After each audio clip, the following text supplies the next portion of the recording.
무엇인가 두 번째 시간입니다. 지난 시간에는 문화 콘텐츠의 개념을 이해해 보았는데요. 오늘은 문화 콘텐츠가 상품으로서 갖는 특징을 기획과 제작의 측면에서 살펴보도록 하겠습니다. 문화 콘텐츠의 특징을 기억하시나요?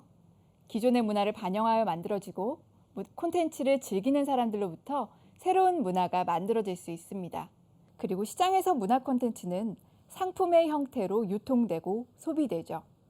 무료로 보거나 유료로 보거나 사실상 어떤 형태로든 문화 콘텐츠는 이익을 추구하는 상품입니다. 하지만 영화나 드라마, 게임, 웹툰과 같은 문화 콘텐츠 상품은 일반적인 상품과는 본질적인 차이를 가지고 있습니다. 문화 콘텐츠 상품을 소비할 때의 소비자들은 크게 논리적이거나 이성적이지 않습니다. 여러분들이 영화나 드라마를 보기 전에 뭘 볼까 고르는 과정을 잠깐 떠올려 볼까요? 자신이 가진 돈과 시간에 대비해서 가장 효율적인 선택을 하시나요? 아마 아닐 겁니다. 그냥 좋아서, 보고 싶어서, 재밌을 것 같아서 그 문화 콘텐츠 상품을 선택합니다. 사실상 우리는 문화 콘텐츠의 소비를 통해서 정신적인 만족감을 추구합니다. 영화관에 갈 때 티켓을 받고 영화관이라는 물리적 공간에 들어가서 영화를 보지만 이러한 것들이 사실 영화 자체는 아니죠. 영화를 보면 뭐가 남나요? 만족감이나 즐거움, 감동 등의 정신적 가치가 남습니다. 이처럼 우리가 소비하는 문화 콘텐츠의 핵심 제품은 사실상 형태가 없습니다. 공연도 마찬가지입니다. 보고 싶은 공연을 보고 나면 물론 티켓은 손에 남겠지만 공연 자체는 흘러가 버렸고 우리 기억 속에만 남아 있습니다. 이처럼 문화 콘텐츠를 소비할 때 우리는 시간과 돈을 쓰지만 궁극적으로 정신적 만족감을 추구한다는 것입니다. 그렇기 때문에 생필품을 사러 마트에 갔을 때 뭘 살지 말지 결정하는 과정과 문화 콘텐츠 상품에 돈을 쓸지 말지를 결정하는 과정은 상당히 다릅니다. 차이점을 표로 정리해보면 이렇게 나타낼 수 있습니다. 휴지와 세제 같은 일반 상품은 표준화된 생산 라인에서 대량 생산됩니다. 휴지나 세제를 사는 이유도 단순하죠. 무언가를 닦기 위해서 휴지를 사고 때를 지워내기 위해서 세제를 삽니다. 물리적 기능을 중요시하고 실용적인 목적이 아주 중요합니다. 하지만 문화 콘텐츠 상품은 다릅니다. 보거나 듣고 난 뒤에 정신적인 만족감이 가장 중요합니다. 때문에 문화 콘텐츠 기획자들은 소비자들로 하여금 만족감을 크게 안겨줄 수 있는 콘텐츠를 만드는 것이 중요하고요. 이때 소비자들은 대중적이면서도 차별적인 콘텐츠를 소비하고자 합니다. 자신의 취향에 맞는 걸 추구하기 때문이죠. 문화 콘텐츠 소비자들의 취향은 아주 다양합니다. 최근에 트로트를 다룬 음악 예능 방송 프로그램들이 아주 많이 제작되었습니다. 이와 같은 경향은 TV와 같은 전통적 미디어를 5, 60대 이상의 장년층 소비자가 주로 소비하게 된 사회적인 경향을 반영하고 있습니다. 이제는 본방송이 시작되기를 기다려서 TV 프로그램을 시청하려고 하는 젊은이들을 찾아보기가 어려운 시대가 됐습니다. 방송국들은요, TV를 전통적 방식으로 소비하는 장년층 시청자들의 취향과 문화를 반영한 프로그램들을 제작하는데 주력하기 시작했습니다. 그렇다고 해서 이 모든 트로트 예능 프로그램들이 다 성공하진 않았습니다. 자신만의 차별성을 분명히 하면서 시즌을 지속해온 몇몇 프로그램들만 독보적인 성공을 거뒀고요. 그 외 많은 프로그램들은 조용히 막을 내렸습니다. 이처럼 소비자들이 만족감을 잘 얻게 하기 위해서는 문화 콘텐츠 속에 공감을 불러일으킬 만한 대중적 요소들을 잘 배치해야 합니다. 더불어서 지속적으로 변화, 발전해가는 제작 기술과 소비 환경을 반영할 수 있는 창의성도 발휘되어야 합니다. 때문에 문화 콘텐츠 상품은 소비자들의 라이프 스타일과 사회 변화에 민감하게 반응하면서 기획, 제작됩니다. 일반적인 상품과는 상당히 다른 부분이라고 할 수 있습니다. 문화 콘텐츠 상품의 핵심 제품이 무형의 편익, 정신적인 만족감이라고 말씀드렸는데요.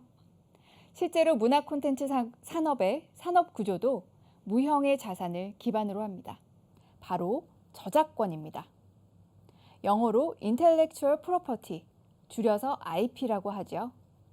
문화 콘텐츠 상품은 한번 큰 사랑을 받게 되면 원작의 저작권을 활용한 다양한 장르의 상품들을 만들어내서 부가가치를 극대화할 수 있는 특징이 있습니다.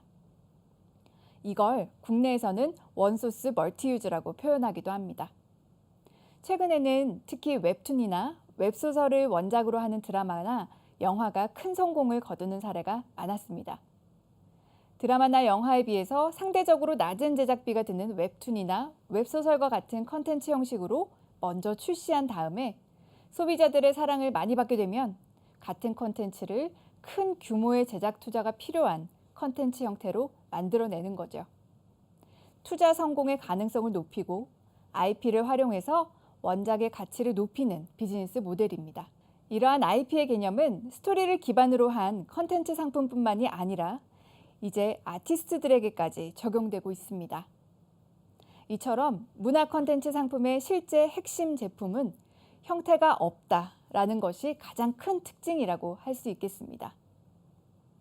이 무형성을 토대로 문화 콘텐츠 상품의 특징들이 추가적으로 발생하는데요.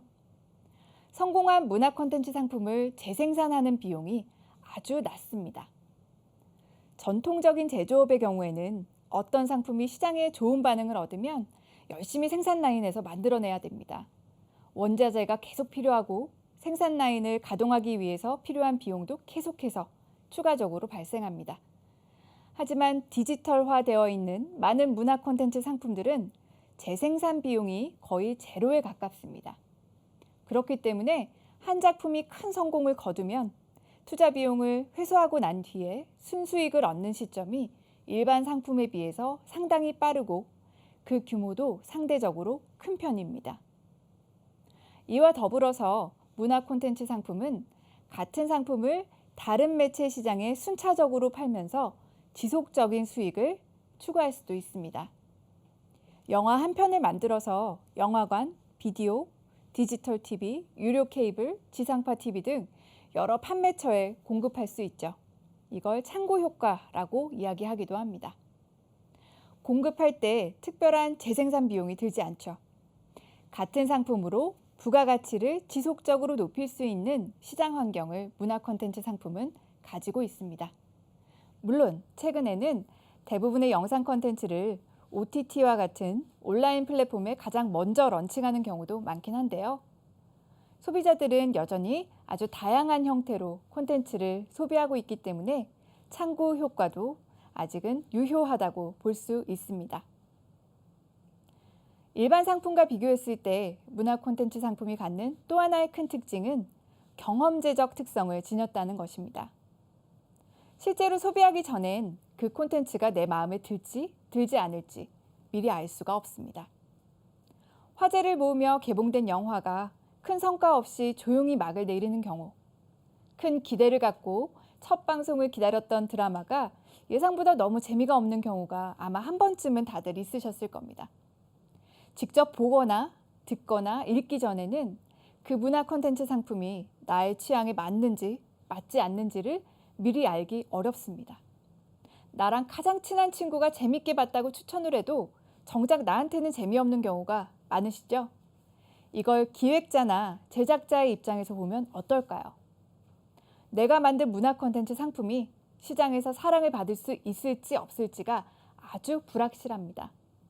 물론 일반적인 상품들도 늘 예측대로만 시장이 흘러가는 것은 아니지만 그래도 어느 정도의 수요를 미리 파악할 수는 있죠. 하지만 문화 콘텐츠 상품의 수요는 미리 예측하는 것 자체가 거의 불가능합니다. 상황이 이렇다 보니까 문화 콘텐츠를 기획하고 제작하는 기업들은 점점 더 실험적인 콘텐츠를 만들기보다는 안전한 선택을 하려고 하는 경향을 보이고 있습니다. 과거에 성공한 작품의 속편을 만들거나 트랜스미디어 콘텐츠를 만들어서 실패를 줄이려 하거나 신인을 발굴하기보다는 원래 인기 있고 잘 알려져 있는 아티스트의 서브 캐릭터를 개발해서 실패 가능성을 줄이는 등의 예시가 바로 여기에 해당합니다. 마지막으로 살펴볼 문화 콘텐츠 상품의 특징은 가치 확장성입니다. 문화 콘텐츠 분야에 대해 국가적인 관심이 쏟아지는 이유이기도 하죠. 최근 한국의 많은 아티스트와 작품들이 세계 시장의 주목을 받고 있습니다. 이와 같은 성과가 자연스럽게 문화 외교로 이어지고 국제사회에서의 한국의 위상을 높이는 결과를 낳기도 했습니다. 이러한 연결이 가능한 것은 결국 문화 콘텐츠가 문화를 반영하여 만들어지기 때문입니다. 문화 콘텐츠 상품에는 현 시대의 사람들이 공유하고 있는 문제의식, 특정 지역의 독특한 문화나 역사들이 어우러져 녹아있을 수밖에 없습니다. 그렇다 보니까 어떤 문화 콘텐츠가 세계 관객들에게 사랑을 받게 되면 자연스럽게 그 콘텐츠를 만든 사람들이 살고 있는 나라에 대한 관심으로 이어지게 되는 것이죠. 최근 세계 음악 시장에서 큰 성공을 거두고 있는 방탄소년단이 이룬 외교적 성과가 아주 대단하다라는 분석 기사들을 아마 많이 보셨을 겁니다. 실제 문화 콘텐츠의 위상이 그 나라의 위상을 보여주는 측면은 점점 더 강해지고 있습니다. 문화 콘텐츠 산업에 대한 국가적인 관심이 계속해서 커지고 또 이 분야에 진출하고자 하는 젊은이들이 계속해서 늘어나는 이유이기도 하겠죠.